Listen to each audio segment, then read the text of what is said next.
following is a production of DallasCowboys.com and the Dallas Cowboys Football Club. How about them Cowboys?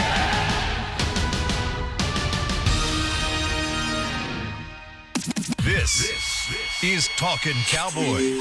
Streaming live from the Dallas Cowboys World Headquarters at the Star in Frisco. Handoff, Elliott plowing to the goal line. Barry, sacked by Lawrence. Prescott keeps it, and he bangs it in for the touchdown.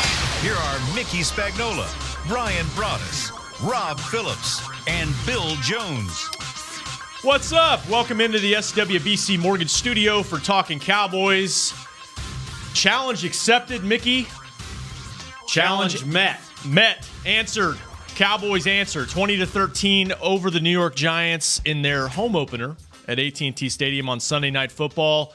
Brian Broaddus joining us as well. Rob Phillips, I am hosting for Bill Jones today. Big show today, breaking it all down. I know it was a late night for everybody, but we got a little bit better football, a lot better football than we saw in Week 1 against Carolina. And let's talk about it. 888-855-2297 is the number if y'all would like to join us. Kent Garrison is producing, as always. Gentlemen, they bounced back a little bit last night, didn't they? Yes, they did. It was better. And as I continue to tell folks that still aren't satisfied, this team will improve as the season goes along. It's not a finished product. What you've seen in 2 games is not what you're going to see for the next 14 games. And I thought the offense seemed a little bit more coordinated. The offensive line did a heck of a better job. Instead of giving up the 6 sacks they did to Carolina, they gave up 0. Instead of the 10 hits on the quarterback, they gave up only 3. And I thought Dak did a much better job of when things were breaking down, just get rid of the football, throw it away. And I bet half his incompletions were throwaways because he couldn't find anybody open. So I thought it was a step in the right direction. They got rewarded. The Giants were what we thought they were. They can't protect their quarterback. They can't run the football, even with the Saquon Barkley. And they took advantage of that and beat the living daylights out of Eli Manning. Brian, you were in here early, breaking down the tape again. Yeah. What are your thoughts running it back a little bit? I think Mickey is absolutely right in what we saw last night. I did like how they were able to, whether they scripted plays or however they got to their first couple of sequences of their play calling. I like the fact that they weren't running the ball on first down to start. You know, usually you'll see them getting to 12 personnel and then run the football, and it's a gain of 1.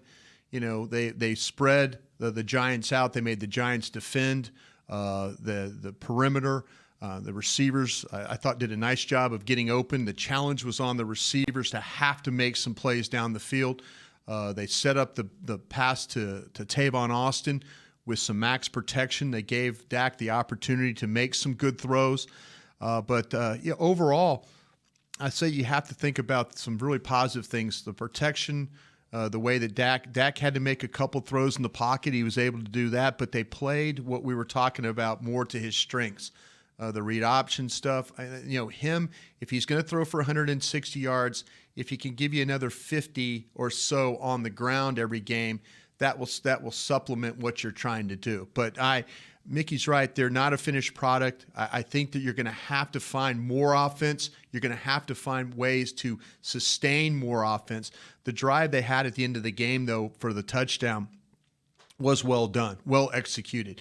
But they had too many stretches there where they had to make a throwaway, or they weren't able to a penalty set them back. I mean, they had some good things set. They had back-to-back holding calls that were on plays where they were able to execute to get a first down. You know, you look at, they run the ball on the outside. Usually you'll say, well, let's not run the ball to the edge when it's 3rd and 1, because then you get something like that potentially happen. And then Jeff Swain, he got called for holding on that play, and they complete a pass down the field to Thompson. So once again, this offense, when they have problems, it's usually self-inflicted problems. But they're going to need to create more offense, but I think they got a good start with the protection. And I felt like the receivers did their part, and then the quarterback played his part, and the offensive coordinator was able to get some things going that we hadn't seen in the at least through the first 2 weeks of the season. Yeah, it charted the plays early offensively, and I mean, like you said, they come out with a pass on first down, right? Not a run. They were listening to Talkin Cowboys. They told them what to do. They go deep to Tavon. It's probably a bad idea, but I like what you're saying, Mickey. For 64 yards in the touchdown. They use Tavon on an end around early in the game. They start the read option. As you said, Dak Prescott, 45 yards on the ground. I think that's a career high for him. It was. It's like Christmas for all the guys yelling at us in the mailbag. Look, they got to be more creative. They got to do some more things to try to open things up, you know? But it's also goes back to, if you listen to what Ezekiel Elliott was saying in pregame, and when we were doing our pregame show, which I appreciate you, Rob, being a part of that. Y'all did a great job. The Ezekiel says that we've got to stay ahead of the chains. That was something that even Jason Garrett said after the game. Dak Prescott, hey, a lot on me. We got to stay ahead of the chains. It's going to be easier for Scott Linehan to call a game if he can stay in manageable down and distance situations. We saw what happened when they get out of whack, when it is a 2nd and 9 or second. They converted a few more of those, but still overall only 30% on third down, and that's nearly not good enough to what they need to do. But if you can get Zeke to run in near 80 yards, we talked about Dak getting near 50 yards, you'll take that every single time. Mix in a Tavon Austin 15-yard reverse. That's a great play by Ezekiel Elliott on the play. Here's the blitzer coming at him. He's going to fire the ball to the outside. He doesn't get distracted. Tavon Austin gave him enough room to get him. Sometimes you get the mesh points are a little crazy there, but Tavon Austin saw what was going on. You know, that just shows you. This is why they went out and got Tavon Austin, though. You know, when you can get a guy, and I'll tell you what, the most impressive play to me was not the reverse for Tavon Austin, not the bomb, but you watch the double move that he was able to make against Janoris Jenkins to come back for 15 yards. Mm-hmm. He's going to shake Jenkins. That shows you that he and guys like Cole Beasley are capable. Look at the play that Cole Beasley made on third down to come back to the football there. That could have very well been an interception, but he's able to come back. So if you've got shorter guys on the outside that are making plays down the field, that will open up some things. I think Thompson did a great job there. It's unfortunate that Rico Gathers didn't get rewarded for getting open on his pass. But people say, oh, well, Prescott was getting blitzed there. Ogletree was close, bad arm angle, but he's got to anticipate that throw. A little bit more of a direct pass to the corner, and you've got a shot right there for Rico Gathers to make a play. Rico Gathers had another opportunity as well where he went as high as he can go. I don't think Rico Gathers can get any further off the ground or extend any higher to make a play. Prescott got flushed to his right, tried to make a throw to there. So they got Rico involved. It was one of those things where they really spread everything out around offensively, and that's what this team is going to have to do. It's going to have to manufacture offense. It's not going to be pretty all the time, but they're going to have to find a way. I was ready for what we call the sluggo. You guys laugh at me because I always talk to Dez about the sluggo. Yes. The slant and go. We're going to start to see that. Get ready for when the game plans. If people are going to overplay the slant, get ready for the sluggo. That's going to be something that they're going to be able to hit down the field. But they're going to have to come up with more things offensively, though. They did enough to win this game with the offense they had, but I think they're going to have to come up. They're going to play some defenses that they're going to have to come up with some more things for. You know, one of the things, though, that I think that was also good about this is they put some stuff on tape now people have to keep an eye on. Yeah. And that helps. They're not going to be able to, Landon Collins on the deep pass to Tavon, he bit on the run. He came up. Well, they were committed. They were committed, right? Yeah. And it's like, okay, big boy, you didn't help your cornerback who bit on the run, and it was a kind of a. They put it in Dak's hands. It was kind of a crafty, deep route by Tavon Austin. It kind of took me back to training camp when he said, you got to learn how to run the 9 route. You just don't go out there with a burst of speed and think you're going to outrun the guy, because he kind of slow-footed it there, almost like he stutter-stepped, and here came Jenkins, and then he exploded, and he's got enough speed that if he's even with you, he's by you're you. done, and the safety can't get over the top in time. They flipped the play and did the same thing to the other side to Michael Gallup. Right. They kept protection in with Swain and then tried to throw it to the other side. And I think if Dak throws it a little bit more to the inside, the safety didn't get over the top, but they were committed.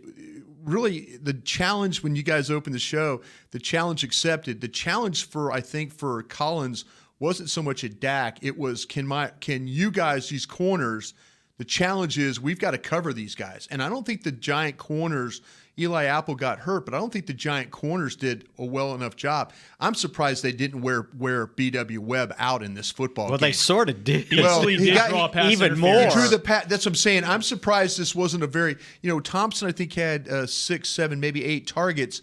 I'm not surprised. I'm surprised that we didn't see Beasley have 8 targets in this game that way. So, yeah, but they tried to hit it on a deep route again to Gallup, and Gallup had actually had some separation. If the ball was a little bit more inside, we saw that play, what happened in San Francisco in the preseason. Remember where he was able to separate and Prescott fit the ball into him right there, and then it was a touchdown. I was thinking that was going to kind of be the same thing, but the ball kind of went to the outside, and hey, at least they're taking shots down the field. That's what they've got to do. Yeah. They've got to find ways, if they can hit big plays with guys that can separate. If Austin can separate, if Gallup can separate, those are the things you need to do. And on the one on Gallup, too, I went back and looked at it. It looked like he didn't keep his, how do they say it, the red line. Like he didn't give him enough space between where he was and the sideline. Always looks like he's getting interfered. When he comes off the route, he's getting knocked around. But if you get him tracking the ball, he can get that little 2 or 3 because Eli Apple looked back, and then all of a sudden that's where Michael Gallup keeps going. But Mickey's right. The positioning, the ball took him wider than he needed to be. If he gets a little bit more inside, and that's another big play there right there. We actually got a cut, Kent, I believe, from Dak talking about how they felt like they had to be the aggressors in this game offensively, and that's what happened at least early on for sure. I mean, we just wanted to be the aggressors. We wanted to set the tone in the run game and the passing game, and make them try to defend what we were doing. And it's not us going to the game trying to call our offense off of what they're doing on defense rather than us be the aggressors, and we did it. And really, that's what they did second half at Carolina, was they spread them out and said, we're going to dictate what we do. We're going to spread you out and try to loosen things up a little bit. And, Tavon said that was the first play touchdown, something they worked on in practice. They absolutely did, yes. All week. And I asked him just about being used in different ways because he only got 10 snaps, I think, at Carolina, and he said it was like my West Virginia days, where they put me all over the field. And like you said, that's what you brought him in to do. Yes. Return punts, right. Be a mismatch player in space. And I don't know his final play count, but obviously he was more involved in this game. And it's just, like Mickey said, it's another thing for defenses to think about. I didn't hear from my scout friends last night that, my scout friends would always say, Tavon Austin. Yeah. You guys think you could do this with Tavon Austin? Sid told you they got to see it, right? They got to see it. And that's why I think that, and I think that we all saw what Tavon Austin is capable of. He's capable of, and if you could use him that way, if Dak's talking about being aggressive, the read option, the RPOs, the reverses, anything to get the ball to those types of players in space. If you got some guys that are willing to do dirty work, like Thompson's willing to do dirty work, Alan Hearns looks like a dirty work player. Okay, if you got dirty work players that are going to make those tough inside catches for probably minimal gains, but maybe get you first downs, now take advantage of Beasley. Now take advantage of Austin. Now take advantage of Michael Gallup. Now take advantage of the quarterback running the football. That's what they're going to have to do. That's what this offense is going to have to be. There's going to be a lot of different guys involved. It's not going to be hanging your hat on one player or saying, hey, it's just the running game here. But they want to run the football, but they found ways last night to have different ways of doing it, whether it was the true traditional running back or the quarterback carrying the football. And I thought they did a better job of getting those offensive linemen on the move, too. Yeah. There was a couple of times where you saw Connor Williams pull. Played very well, by the way. And on the move, he is pretty darn good. He's an athlete. Yeah. And so, is he going to get overpowered at times? Absolutely. It's going to happen. Yeah. But I think you can take advantage of things he can do. You can take advantage maybe a little bit of what Joe Looney can do. We know what Zach Martin can do. I just thought the offensive line played a lot more in rhythm, like they were coordinated, like they knew what they were doing. And I think it showed, and it showed in the running game, and it certainly showed on that 82-yard drive at the end when they. Yeah. I mean, that reminds you of 2016. Yeah, right? They didn't just blow everybody out, but Right. at the end of games, they had the ability to go finish. down, finish, score a touchdown instead of a field goal and leave the game still in jeopardy, and just mix the plays awfully well. So again, I'm just, and I know people are going to complain, oh, they only scored 20 points. Okay, fine.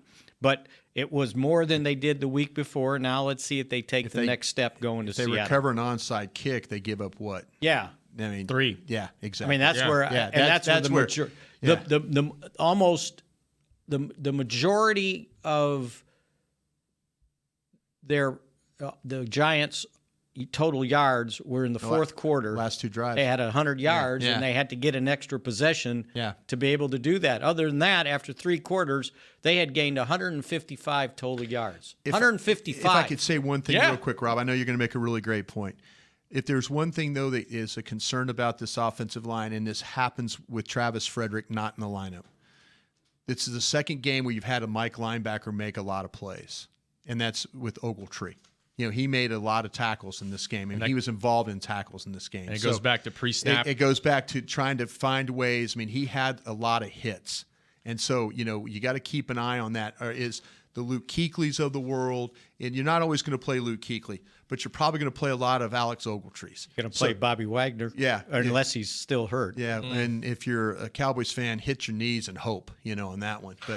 But see, to me, this is where is it going to always be pretty? Mickey is absolutely right about the line and way they played with they did a really great job. One of the things I noticed last night was Zach Martin, veteran move. Anytime Snacks Harrison's ribs are exposed, take your helmet and jam him in it as hard as you can. Try and soften him up. Keep beating on him.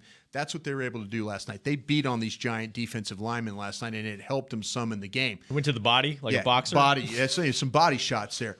But keep an eye on these linebackers making plays. Now it might be second level plays, but they're what could be a 7 or 8 yard gain is only a 3 yard gain.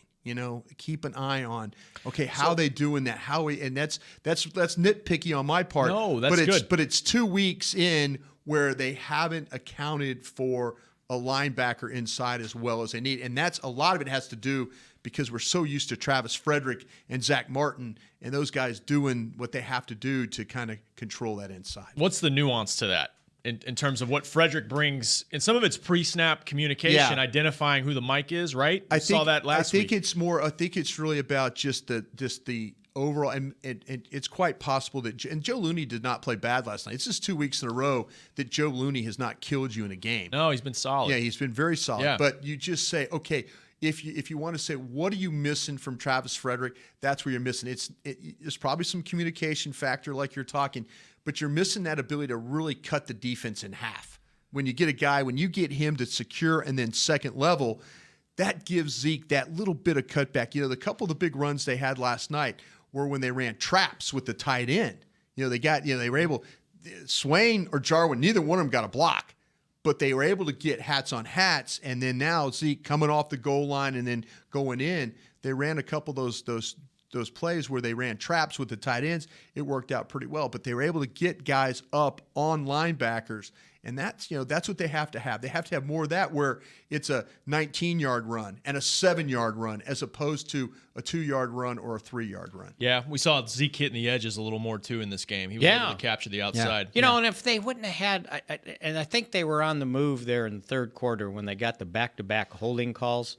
Well, they had 2 really big plays. And, and they brought back that were first down plays. 20 yards and penalties. Right? Both times. It was a 3 and out that included 2 first downs. Next time Swain is on the outside and he blocks this guy, just screen him. Don't try to bury him. Yeah. Because he had the block. Yeah. And I still don't understand that. It was a bulldog call. move. Well, it was a bulldog move. I mean, once you block the guy and you bury him, why do they call holding? Well, it's that guy's fault. They called him for the initial arm around the neck, and then he tried to pull it back, and by that time, all the officials saw, the umpire made the call. All he saw was the round the neck, and it's difficult. That's a difficult one because he's just trying to, but he did a nice job in pass protection, trying to help out. I mean, he gets overpowered a lot. They do not have a blocking tight end on this team. They just don't. Jarwin was a liability yesterday in this game.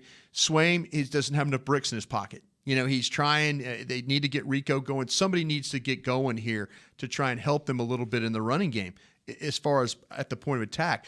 But also, too, there was a side of me that was really kind of mad when I saw it initially last night. 3rd and 1, I'm always thinking, run the ball, attack the line, get the first down. It reminded me of that Detroit game that they lost a few years ago when we were up in Detroit up by 10, and all of a sudden Tyron Smith got the holding penalty because they ran the ball outside instead of trying to attack and get the first down. I got mad last night. I'm like, damn it, don't run the ball like that. Don't go outside. But if you go back and watch the tape, it was the right thing to do. They had a compressed box. They were able to get guys to the outside. If Collins' hand doesn't go up, it gets on the top of the pad instead of inside. And I'm doing bad radio right now because if you're listening and not watching, I'm putting my hands inside where they grab that breastplate there and kind of control, except his hand ended up on the pad on the top of the shoulder. And once John Perry, the official, saw that, that's an easy call for him to make. It's happened to Travis Frederick before. Yeah. It's the Rams game, I believe, last year. Yeah, it was one of those things. It's just a subtle, hand placement deal that can make the difference in the call. Right. And they got called. And Mickey's right. You get 20 yards of penalties right there, and then you have to throw the screen to get out of the down.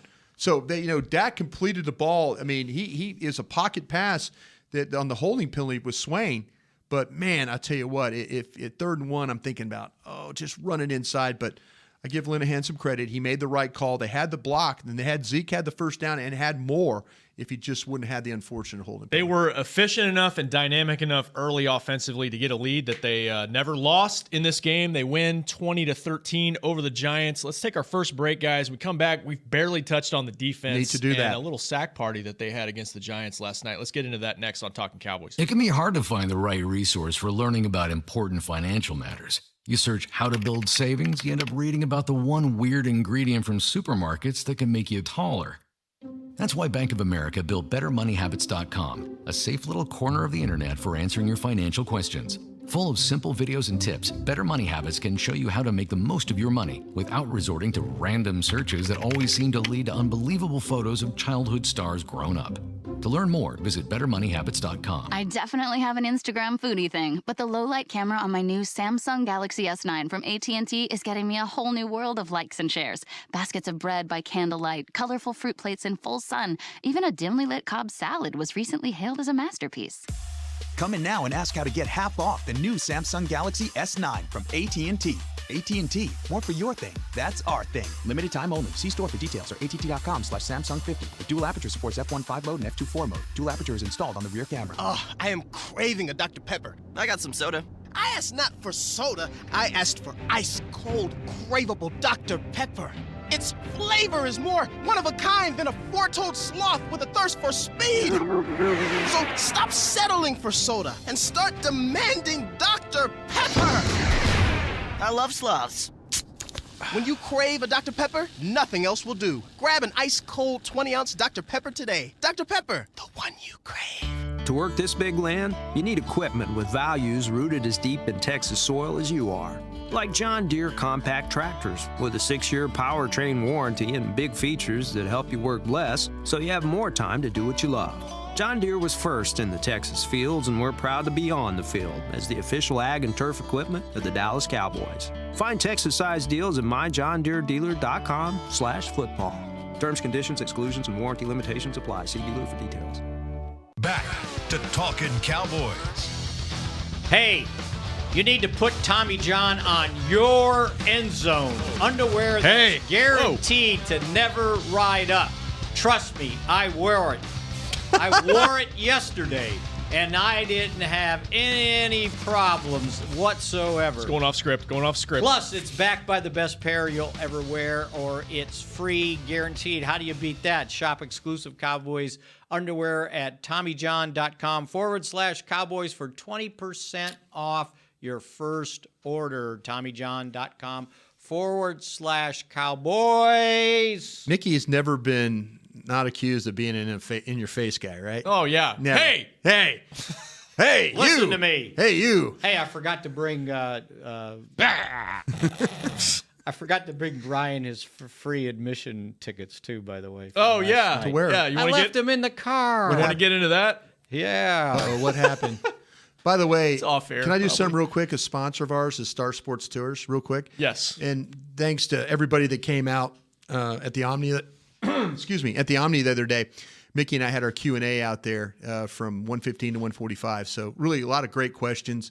Nice to see everybody out there. Had some of our UK Cowboy folks out there as well. So maybe you hear the ads for Star Sports Tours. So check them out if you want to come in and see a game and listen to Mickey talk to you about some Cowboy information. We had some reasonable fans out there. Oh, they're all reasonable. They could be a little combative. They're not. They could be a little combative, and that's okay. You like that though. You want them to bring the knowledge. I do. You know? I do love knowledge, and I do love questions, but I'm within reason.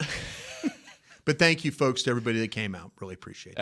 Excellent. You guys want to grab a phone call before we Sure. keep going? Sure, let's see Defense, how right? reasonable the phone call Yeah, is. depending on this phone call. Yeah, let's go. Nate and Frisco, be reasonable. Morning, guys. Morning. Thanks for taking the call. Yep. Hopefully I am reasonable, but I wanted to say first that was happy and impressed with the game last night, really allowing Dak and the guys that they have to be utilized to their best ability. I definitely think it's something to build upon. My question to you now is, if they were to add Josh Gordon, do you think that this could only be in addition to adding upon what they've done and what they have kind of started from last night? And I'll go ahead and sit back and listen. Thanks for the call, Nate. I don't see them adding Josh Gordon at all. I've got I don't know, Mickey, maybe you guys heard a different vibe at the game, but I did not get to, I had the opportunity to talk to several people, and I just did not get the feeling that they were very interested in Josh Gordon at all. I haven't gotten that vibe either. Yeah. Did last night's result change anything? Why? No, but why would you want to add another headache? You got enough headaches on your hands. I'm getting this folks, this is where, we all need to learn together here. And, we say, well, why not? Why this? Add him, do this, do that. Trust me, these folks, these guys on the other side of the building, guys and gals on the other side of the building, they know more than us. They know more than us as far as about the player. When we do the draft show, we talk about, well, gosh, they got to draft this guy. Well, I didn't know the guy has character problems and has injury history and all that. I'm trying to say why the Cowboys should draft a guy, and I'm getting mad while they don't draft him. But then all of a sudden it's like, well, wait a minute. After the draft, I'm like, oh, that was what's happened? So you have to trust that they have their reasoning of why they don't want Josh Gordon. If you go back, they had when Josh Gordon, they were willing to draft him in the supplemental draft. So they knew at Baylor what was going on there. He goes to Cleveland, he has the issues, and then it's like, okay, now there's even more issues there.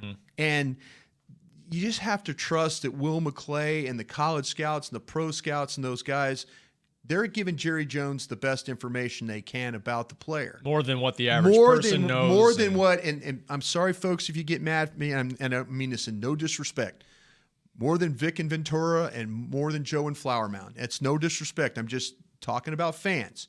They know more than us. Yeah. And so when I ask the question, or Mickey asks a question, or you ask a question, and they say, no, this is why, then you have to say, okay, I understand. Do we have to like it? No, he's a talented football player. He's a great talent. He's a great talent. But if you don't want to deal with all the other stuff, they know it, we don't. And we're slowly learning things. And, people say, well, gosh, you're bringing back or talking about Bryce Butler. Why? Why are you talking about Bryce Butler? And apparently Jason Garrett said on The Fan this morning, I didn't have a chance to hear it quickly, but apparently they're going to have some street free agents work out. Right. He's supposed to be among them. Right. So that's what I'm saying. Jerry was lukewarm on that last night.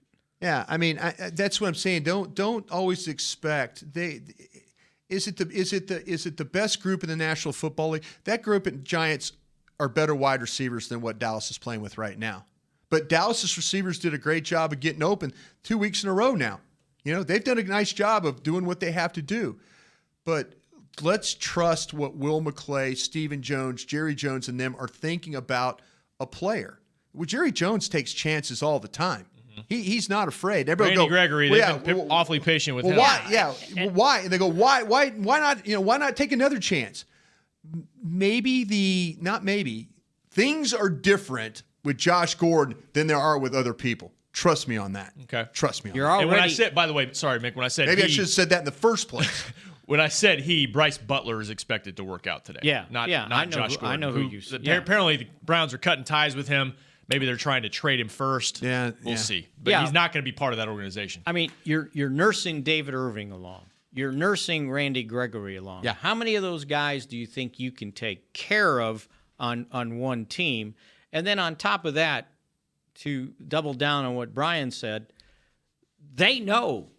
And if you're trying to trade a guy, you got to be honest when somebody calls. You this isn't horse trading here. Yeah. You know, you got to be honest on, okay, well, you've had him now. What's the deal? Yeah. And I guarantee you that this team got calls about Des Bryant. Absolutely. They wanted to know. And you got to tell the truth. Because next time you call them, if you fool them, then shame on you because they'll fool you. Yeah, that's a great point. Yeah, there's almost like honor among thieves, you know. That is exactly what it is. And you got to be careful. And they know Cleveland not going to just cut the guy because he's so good, and it's like, oh, we can't put up with him anymore. There's reasons. There's serious issues there. And let's see how many other teams are just chomping at the bit to bring him in. No, you're absolutely right. Now, as for he'll find a job somewhere. As for the He's Bryce too talented, Butler thing, which I said, Jerry was asked and it was kind of off the record, and he was like, "Well, I the way he answered it, but there wasn't any certainty to it." No, there wasn't. It well, wasn't. if they're bringing in other guys, it could be other receivers too that they're looking at. Who's going? This is where we have what to. Spot does he take? That's my question. This is where, and I hate to speculate, but because it's not a drug or an alcohol. Well, alcohol maybe. Are we missing something with Terrence Williams and what happened this summer? Are we missing a game suspension, a 2-game suspension? Are we missing something there? That's the only thing I could think of, because Terrence is part of the game plan. But if you watched it last night, they can do some things with Thompson that they do with Terrence as a blocker. They can bring him inside and run routes and things. The only thing that I could think of was that maybe something is coming down there, and I don't know this for sure, but they might be bracing for Terrence Williams to be having to be suspended from the league for what happened with the DWI, the DUI, and then the police and the crash and all that stuff. That's the only thing, Mickey. I'm just the fact it's not drugs. I mean, I could feel like I could talk about it a little bit and say maybe that's what they're bracing for, that they're going to have to bring somebody in. But then why would they not bring Lance Lenore up? Right. Or something like that. Somebody's been here who they liked. So all of a sudden, if I'm Lance Lenore and you bring in Bryce Butler off the street and now he's on the active roster, I'm looking to leave as soon as somebody wants me. I'm not staying around. If you don't want to bring me up when there's an issue, and it still might, with Jerry saying they're going to have a workout and he was kind of like, I really don't know what's going on with Bryce Butler over here. Maybe that's one of those things that they see a workout and the guys aren't good enough, and it is bring up Lance Lenore. Yeah, I mean, this is what teams do on the off day. They absolutely do on the off day. And by the way, Terrence didn't get a DUI. I think it was public intoxication. Okay, I'm sorry. Right? I'm not trying to. I was just going to say. Yeah, I feel like I was able to talk about it because it wasn't drugs. You know, it was something that he was. It happened to him. The league, the conduct policy, all these things, leaving a scene. He came back. All this stuff. You don't know. Maybe they're bracing for something that we and Joe and Flower Mound and Vic and Ventura don't know about. Because they do have 6 wide receivers on the roster. They do, and they have 2 on the practice squad. Right. They have Anderson and they have Lenore. So what's his dimension that helps this team? Bryce? Yeah. Well, another speed. Vertical player. Yeah. A bigger vertical player. I mean, honestly, when they signed Thompson, to me, it was like, okay, he could be the bigger vertical player. Yeah. He's taking and Bryce's faster. role. Yeah. Bryce can run now. He can run. He can separate. But it takes him away some time to get going. Yeah, he's on a 0 to 60 guy. So Arizona couldn't use him? Well, he didn't make the final team. Yeah. The thing with Bryce, coaches go back, it's comfort again. It's like, you know what? We're missing this piece. But I'm just saying, I'm surprised that they're bringing in receivers, to be honest with you. That to me is, If you wanted to work out 1 million safeties, I'm with you. Or defensive linemen. Well, particularly for this game. Randy Gregory was not ready to play in this game. No. Although he was medically cleared to practice Friday. They had 7 active defensive linemen, and Malik Collins apparently sprained his knee in the game. So that's a position we've been talking about, defensive tackle, where they're not exactly deep at. Well, they only dressed 7 defensive linemen and almost came back and got them. And you're in a situation too where you maybe get Dayton Jones back this week. That's true. He is closer. Dayton Jones, I was told, did some scout team stuff, so they're trying to get him back into the mix. I guarantee he'll be part of the rotation. You better find a way to make this guy play backwards this week, and I'm talking about that Russell Wilson. This is a different guy they're defending this week. It's a lot like it's a smaller version of the guy you tried to defend in week 1. That's right. That's right. Let's get into that a little bit. Not Russell Wilson and the Seahawks yet. We'll do that tomorrow. Do that tomorrow and throughout the week when Bill's back. But defensively, what the Cowboys are able to do is looking like the makings of a pretty solid defense from Dallas right now. If I can open this up, tip of the cap to the 2 cornerbacks that played last night, Byron Jones and Awuzie. Yeah.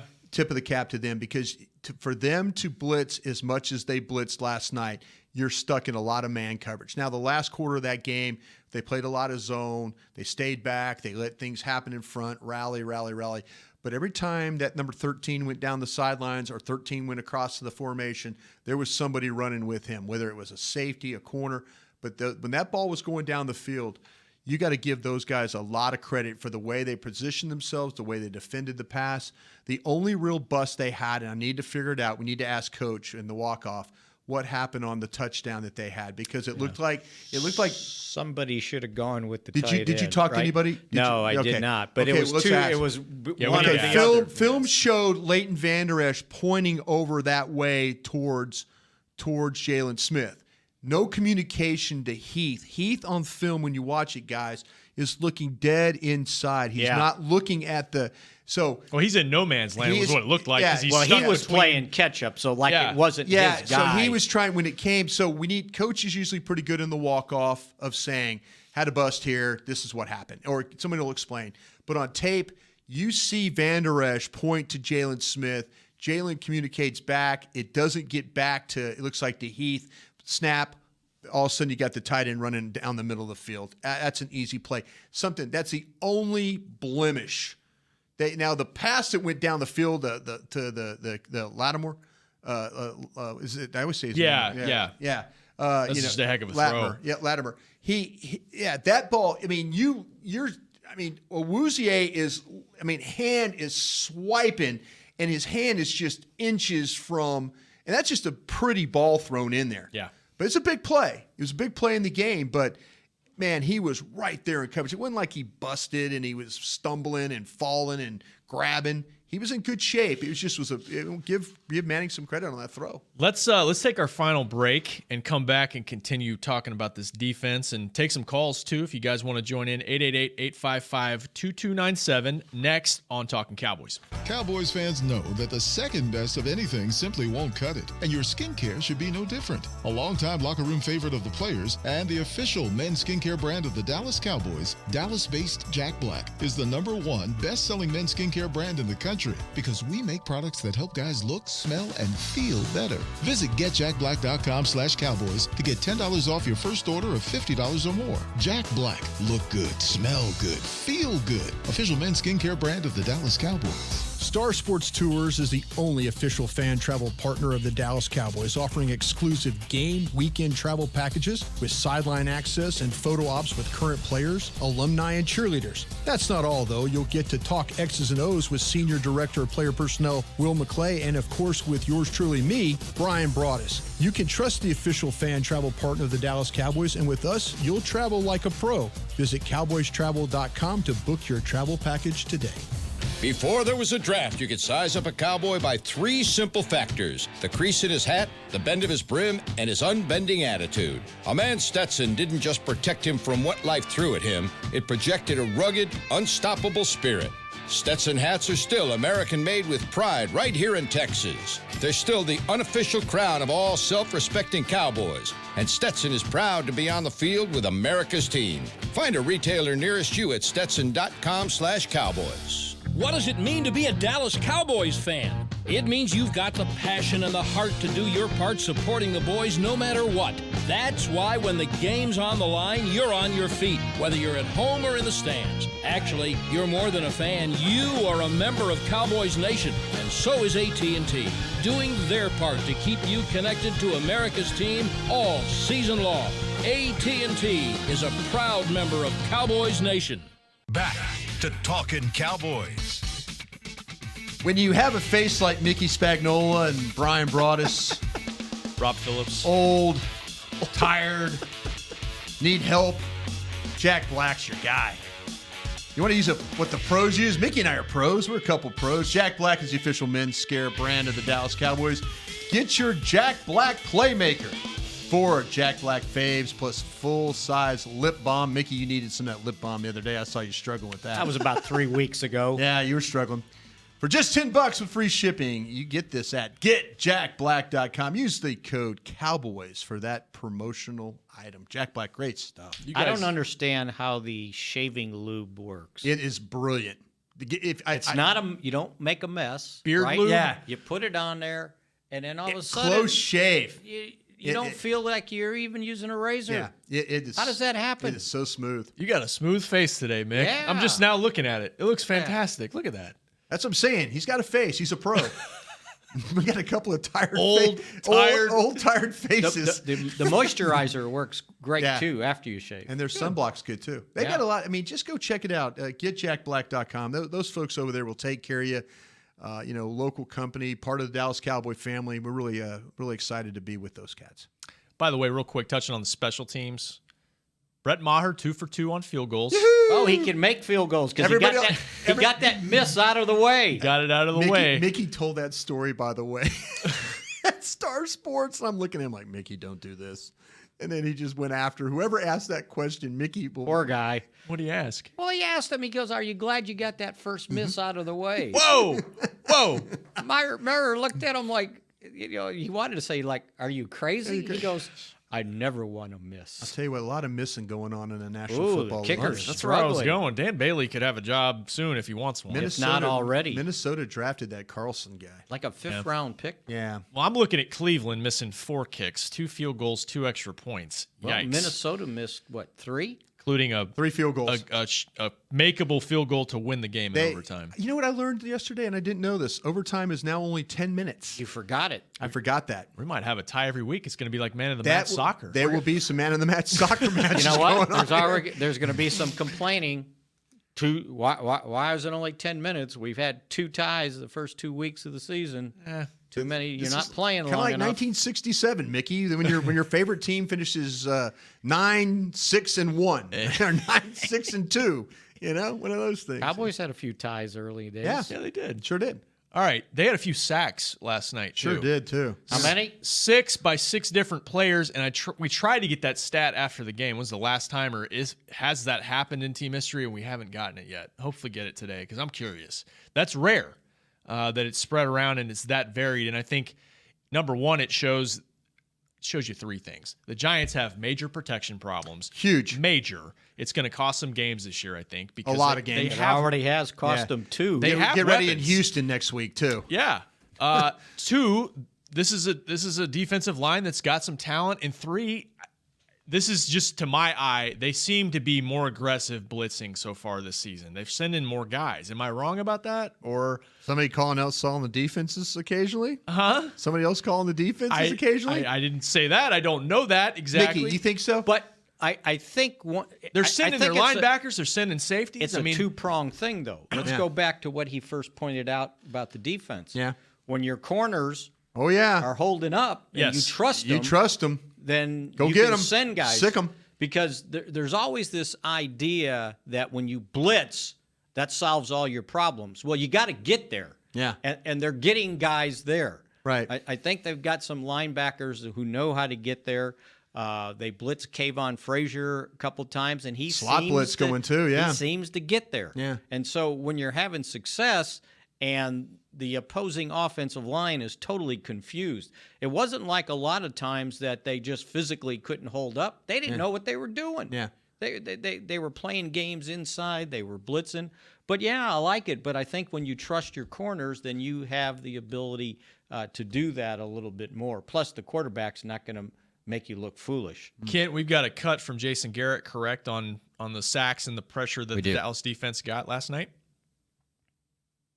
When you do sack the quarterback 6 times, it's usually a combination of rush and cover.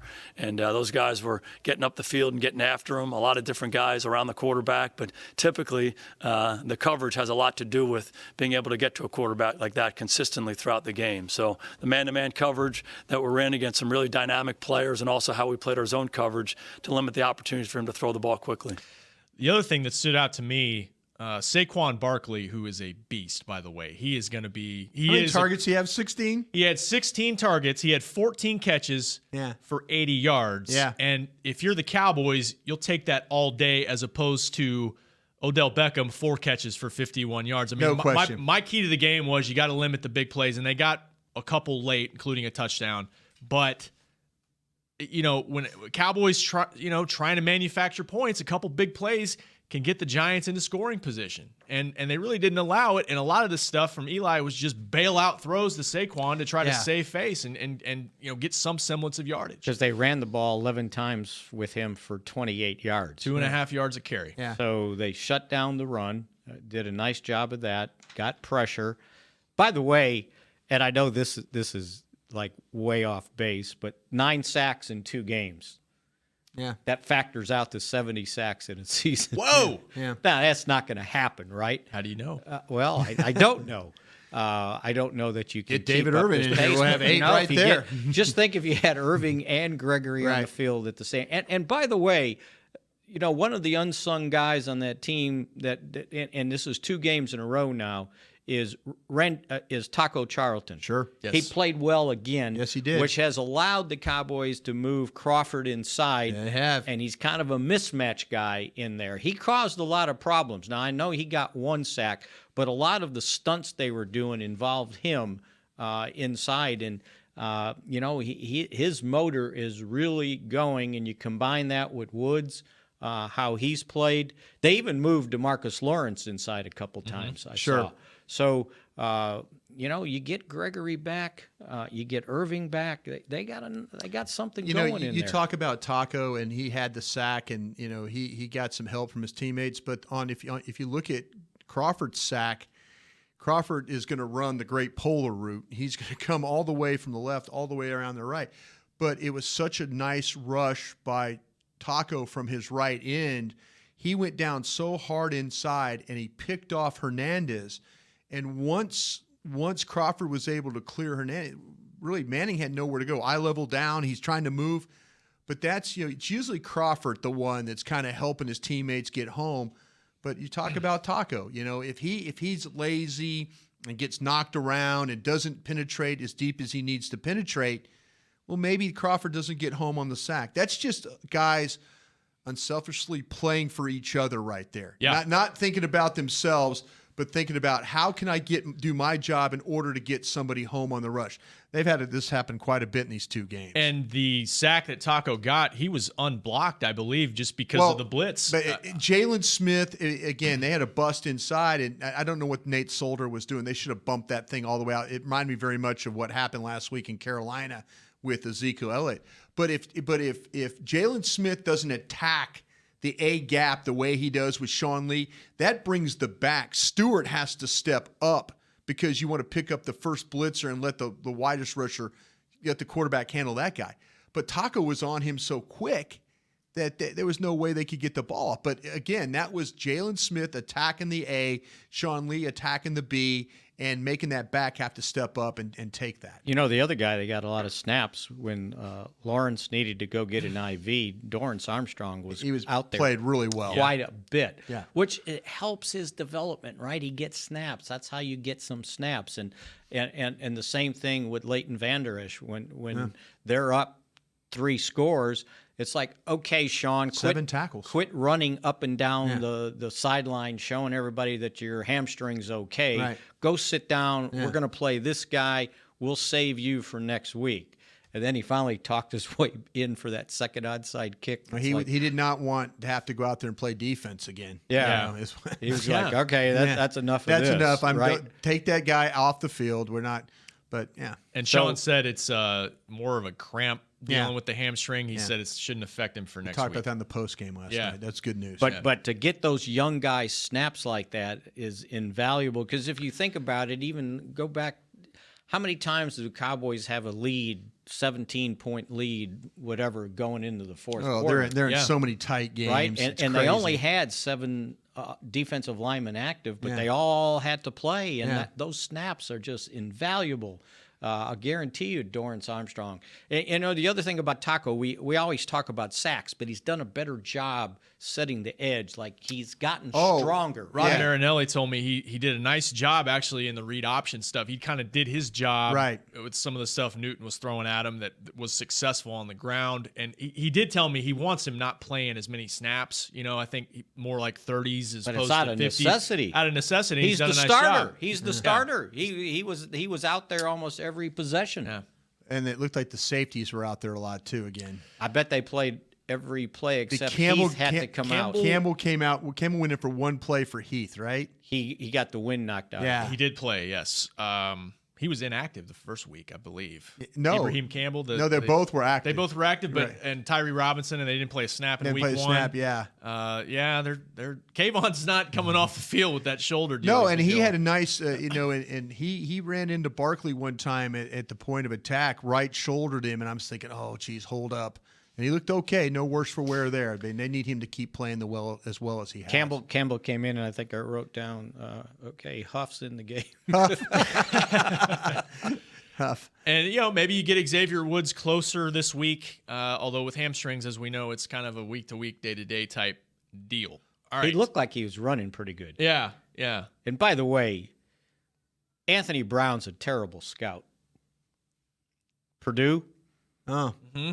Played Missouri. Played Missouri this week, yeah. I got to tell him. He told me, he goes, they're alternating quarterbacks. We ain't got a quarterback. He goes, if you're playing 2, you don't have one. Yeah. And then the guy goes out and throws for 570 yards. What did your quarterback throw for? 400 and something. Well, that's pretty good. Your quarterback might be the first one taken in this draft. Yeah. If can't hit the draft show music, please. But you give up 570 yards there we go. Passing. That's what I'm talking about. Yes. You need a quarterback. Missouri. So LSU and Missouri were in the same boat. Yeah. Walk-off game-winning field goal. Yeah. Right, Mick. Time experience. Yeah, but this was Purdue. Go Tigers. Auburn. Hey, a win's a win, Mickey. Well, that's the way I looked at it. My steak tasted really good Saturday night. I think I saw something I've never seen before. A guy quit in the middle of a football game? That too. How about that? Davis? He just had enough? You know what? That's something out of a movie, You know what? That is very much it might be a movie Slapshot. Yes. When the guy's at the end, he's skating around. Yeah, I'm he's done, right? Taking off the equipment. If you haven't seen the movie Slapshot, go back and check it out. He's so like, great. What's he doing? He's like, he's had enough. I saw my first header in football. Yeah. Pass was broken up, and the ball went over the guys that broke it up, and the linebacker was running underneath, and it hit him in the head and went right to the tight end for like a 40-yard gain. I said, when that stuff happens, you're probably going to get beat. Man of the match. Man of the match. Soccer's taking over. Yeah. It's infiltrating our lives. All right, let's get to Rasheem in Pennsylvania before we get out of here. What's up, Rasheem? How you doing, guys? Good. Love the show. Love the articles. Love the insight. Thank you. I just have a question on scheme-wise. What's your guys' thought about the Cowboys playing 4 wide receivers instead of the 3 wide receivers and the tight end? I just felt like they'd be the best versions of themselves with Beasley and Tavon tearing up the middle. And you got Thompson and Gallup on the outside. Mm-hmm. And you still got the threat of Zeke running the ball. Yeah. Okay, guys, thanks. I think they went 4 wide a couple times. They did. Yeah, and you know what? I don't have poor Jeff Swaim. I mean, it's like he gets caught in a revolving door every game. You ever watch him? It's like he's blocking a boom, boom, and he gets knocked around all over the place. And I'm sure when he wakes up, he's like, my gosh, what happened to me?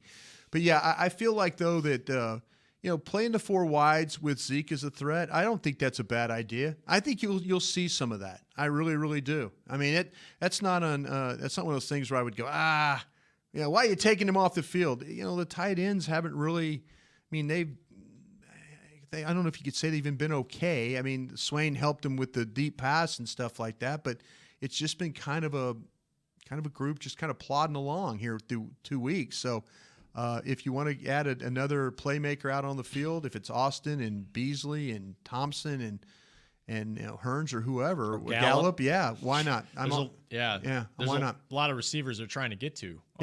Still 2 games in, they're still kind of working through the rotation. I think you'll see this if it happens if somebody doesn't have enough defensive backs to play you. If you're down to, okay, who's the fourth corner we're going to put out there?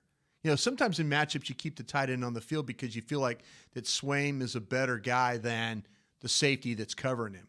But if you get a team that doesn't have a good group of corners, like I said, I don't know why they didn't attack B.W. Webb more last night because he showed he really couldn't handle it. But, they got to do with what they did. What you looking at, Mick? I wanted to see how many tackles B.W. Webb made because his guy was always catching the ball. But he had to play when Eli Apple went out. They had to shuffle him around. So, right. Yeah. I think he caught a pass. He caught a break last night. Yeah. Me personally, if I was an OC, I'm looking for your weakest players. Where is he? Yeah. Okay. It's like Tom Brady. It's like he's right there. Right. He's Drew Brees. Right. He's right there. Damian Wilson is right there. I mean, they're pointing at you. Yeah. They're pointing at you, and then they're figuring out ways to attack you. I wish we had a little bit more of that. I wish we had a little more time because we had so much to dive into. Hours up already? We got tomorrow. We got Wednesday, Thursday, Friday. Bill will be back in studio, and we'll continue breaking down this game. Looking ahead to those Seattle Seahawks. Woo! Tough road trip coming up for Dallas. Got the Bears tonight. You can watch them on Monday Night Football if you want to break them down a little bit. We're going to scout them tonight. Scout them. Going to have notes for you. We'll scouting report. Beat them up a little bit, Bears. We'll get back into that on Tuesday. Thanks again for producing. Thank you guys for watching. See you tomorrow. This has been a production of DallasCowboys.com and the Dallas Cowboys Football Club. How about this, Cowboys? Yeah!